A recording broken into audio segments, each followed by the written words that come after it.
इस क्लास में हम बात करेंगे कलर स्पेस के बारे में। तो पहले हम कलर स्पेस को एक्सप्लोर करें उससे पहले हम जान लेते हैं कि कलर मॉडल्स और कलर स्पेसेस एक्चुअली में होते क्या हैं। ठीक है, तो एक कलर मॉडल एक तरीका है डिस्क्राइब करने का नंबर्स, ओके, और उन नंबर्स के साथ आपका कंप्यूटर काम करता है और वो कलर को डिफाइन करता है। आफ्टर इफेक्ट्स यूज़ करता है कलर मॉडल RGB, और जो कलर डिफाइन होते हैं वो in terms of amounts of red, green and blue light added together to make the color. Okay, red and green and blue light को add करने के बाद जो आउटपुट आता है वो कलर कहलाता है आफ्टर इफेक्ट्स में।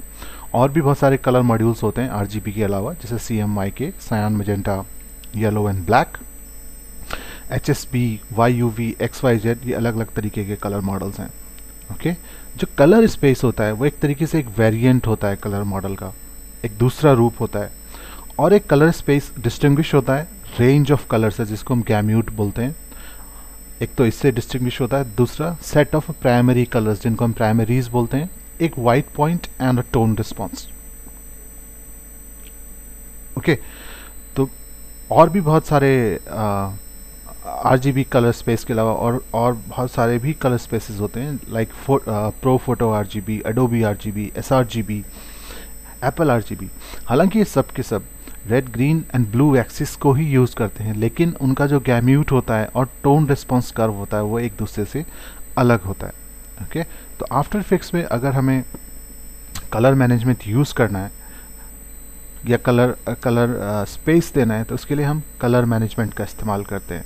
ओके, उसको आप एक्सेस कर सकते हो फाइल प्रोजेक्ट सेटिंग से। यहाँ पर होता है वर्किंग स्पेस, और अगर आप इस वाले आइकन पर क्लिक करो, show channel and colour management setting icon पर क्लिक करने के बाद सबसे नीचे होता है सेट प्रोजेक्ट वर्किंग स्पेस। दोनों केसेस में आपका ये ओपन होता है डायलॉग बॉक्स। इन सब चीज़ों के बारे में अभी हम डिस्कस करते हैं। सबसे पहले देखिए वर्किंग स्पेस।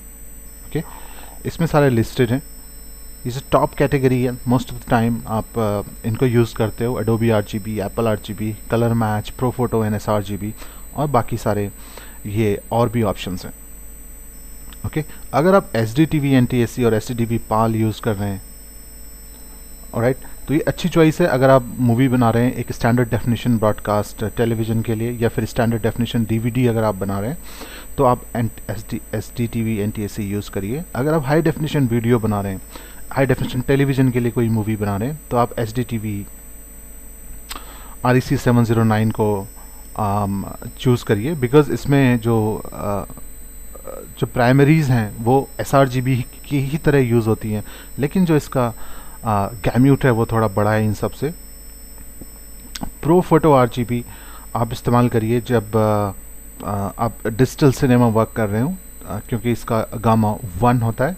ओके, और sRGB अच्छी चॉइस है अगर आप मूवी बना रहे हैं वेब के लिए, ठीक है, या आप कार्टूनिश कोई मूवी बना रहे हैं, कार्टून्स बना रहे हैं, उस केस में आप sRGB का इस्तेमाल कर सकते हैं। सबसे ऊपर आइए इसमें प्रोजेक्ट सेटिंग में, डिस्प्ले स्टाइल में सबसे ऊपर है टाइम कोड बेस। ये डिस्प्ले करता है टाइम एज टाइम कोड। तो using this frame rate you specify the time code base. Okay, अगर आपने ऑटो सेलेक्ट किया हुआ जो डिफ़ॉल्ट होता है, तो ये राउंडेड फ्रेम्स को राउंड कर देता है। ओके, अगर कोई ऐसी फाइल जिसमें कि टाइम कोड एग्जिस्ट नहीं करता है, जैसे कि ऑडियो फाइल, तो उसके लिए आफ्टर इफेक्ट्स अगर आपने ऑटो सेलेक्ट किया हुआ है तो 30 फ्रेम पर सेकंड लेता है अगर आप यूज़ कर रहे हो English, Japanese, Korean version of after effects, और 25 फ्रेम पर सेकंड लेता है अगर आप यूज़ कर रहे हो फ्रेंच, जर्मन, स्पेनिश या फिर Italian version of after effects. Okay, you can also specify a specific rate from here. जब कंपोजिशन बनाते हैं तब भी आप दे सकते हो इसको। Okay, most of the cases आप इसको ऑटो पे छोड़ दीजिए, आफ्टर इफेक्ट्स अपने आप हैंडल कर लेगा जो भी चीज़ें इसको सेट करनी होंगी टाइम कोड बेस की। नेक्स्ट है NTSC के लिए ड्रॉप फ्रेम और नॉन ड्रॉप फ्रेम। ओके, तो जो प्रोफेशनली यूज़ होते हैं जनरली दो कम्बिनेशन यूज़ होते हैं, एक होता है 30 फ्रेम पर second drop frame time code, और एक होता है 30 फ्रेम पर second non drop frame time code. ये कब इस्तेमाल होता है? जब आप आपका फ्रेम रेट एक नॉन इंटीजर होता है, जैसे कि NTSC के केस में ये 29.97 फ्रेम पर सेकंड होता है, तो कॉम्प्रोमाइज़ करना पड़ेगा आपको, आफ्टर इफेक्ट्स को करना पड़ता है बेसिकली कॉम्प्रोमाइज़, कि वो एक्यूरेट क्लॉक दिखाए, आपको एक्यूरेट टाइम दिखाए लाइक 1 आवर एंड 20 सेकेंड्स, या फिर आपको दिखाए फ्रेम्स लाइक n, अगर आपका n फ्रेम है तो followed by n+1 frame. Okay, तो इन दोनों में से एक ऑप्शन वो चूज़ करता है। तो अगर आपने यहाँ पे सेलेक्ट किया हुआ है ड्रॉप फ्रेम, इसका मतलब आप एक्यूरेट क्लॉक दिखा रहे हैं, और अगर आपने यहाँ पे सेलेक्ट किया हुआ है नॉन ड्रॉप फ्रेम, तो फिर आप वही प्रोसेस अपना रहे हैं कि जो फ्रेम n है, जो nth फ्रेम है, that will be followed by n+1 frame. Okay, next है फ्रेम्स। ये आपका display style instead of time के इट डिस्प्लेज फ्रेम नंबर।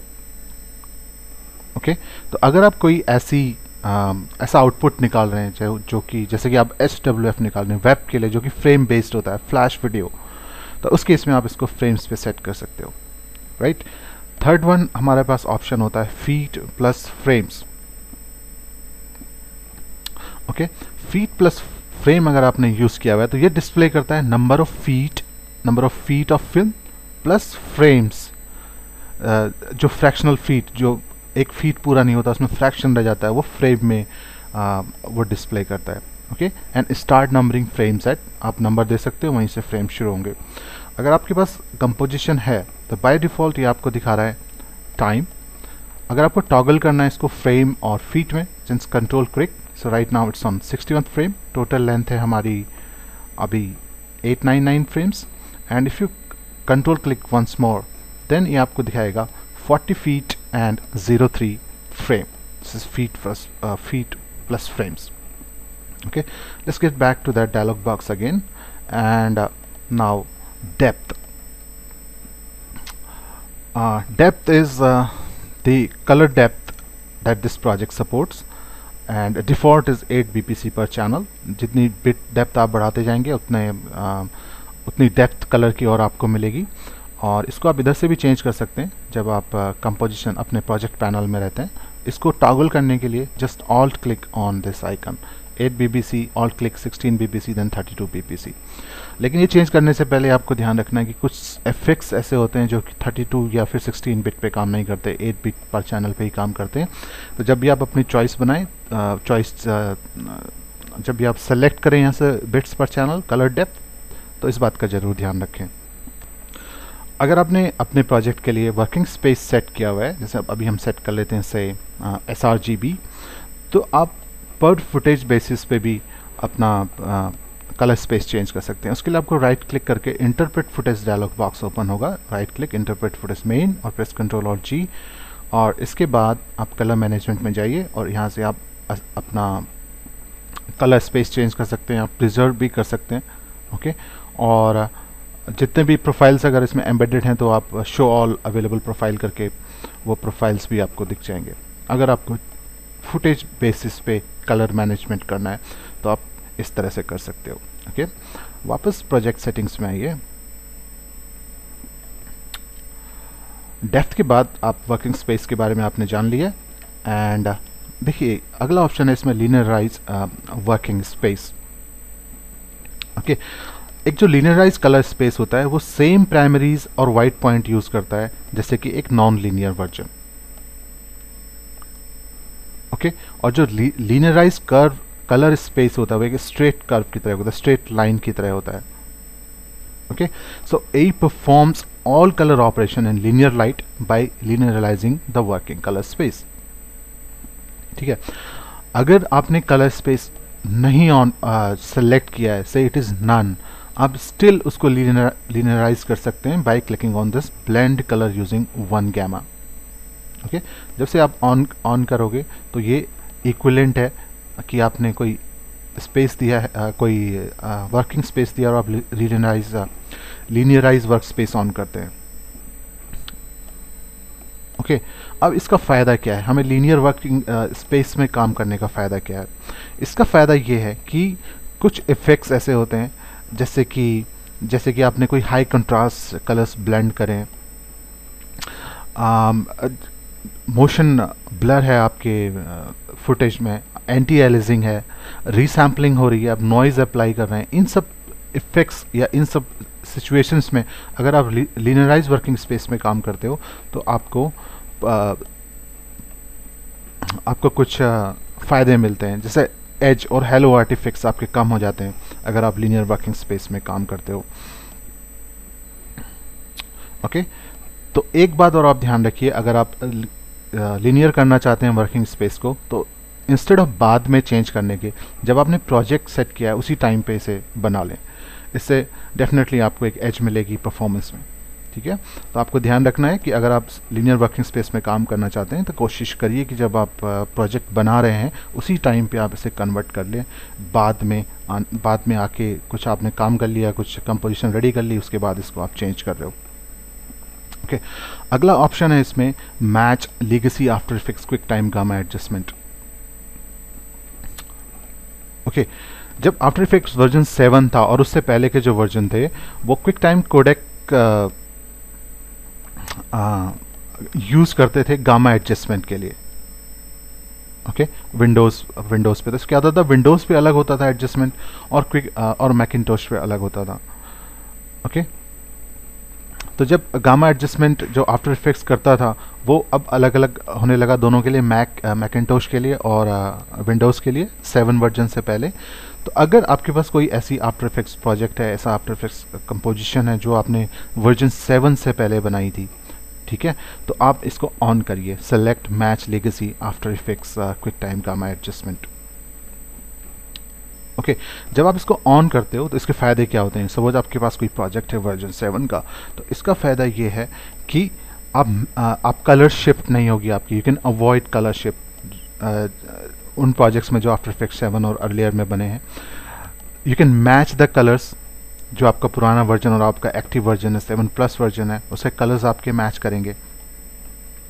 और ये एक चीज़ और इंश्योर करता है कि जो आप कंपोजिशन पैनल में देख रहे हो, सपोज आपने after effects 7 version Photoshop after effects CS4 में खोला हुआ है, तो यहाँ पे जो आपको व्यू में दिखता है, जो आपके कंपोजिशन व्यूअर में कलर्स दिखते हैं, एग्जैक्टली वही आपको, अगर आपको चाहिए अपने क्विक टाइम प्लेयर में वही कलर दिखें, तो आप इसको match legacy After Effects QuickTime gamma adjustment को ऑन करें। ओके, और लास्ट ऑप्शन है इसमें हमारे पास compensate for scene referred profiles. एक प्रोफाइल सीन रेफर्ड कब कहलाता है, जब जो टोन रिस्पॉन्स कर्व्स होते हैं वो बेस्ड होते हैं based on the condition in the typical scene, उनको बोलते हैं हम सीन रेफर्ड। और दूसरे तरीके के होते हैं output referred. Output referred based होते हैं उन कंडीशंस पे जो टिपिकल व्यूइंग इन्वायरमेंट में होती है, जो इन्वायरमेंट आप व्यू करते हो। ओके, तो जब आप बाय डिफ़ॉल्ट बिहेवियर क्या है, जब आप कलर मैनेजमेंट यूज़ करते हो तो आफ्टर इफेक्ट्स ऑटोमेटिकली एडजस्ट करता है कंट्रास्ट इमेजेस का, जब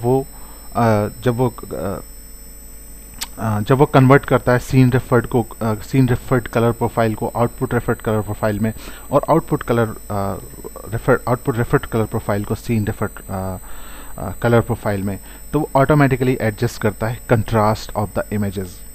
और जो ये कन्वर्जन होता है ये बेस्ड होता है गामा वैल्यू जो कि HDTV वीडियो स्टैंडर्ड में डिफाइन की गई हैं। Right, so to disable this automatic color transformation between scene referred and output referred color profiles, just deselect this. Okay, इसको deselect कर लीजिए। और इसके लास्ट में है ऑडियो सेटिंग्स, जो डिफाइन करती हैं sample rate. Right now default है इसका 45 kHz, वो आप यहाँ से सेट कर सकते हो। तो ये थी हमारी आज की क्लास अबाउट प्रोजेक्ट सेटिंग्स।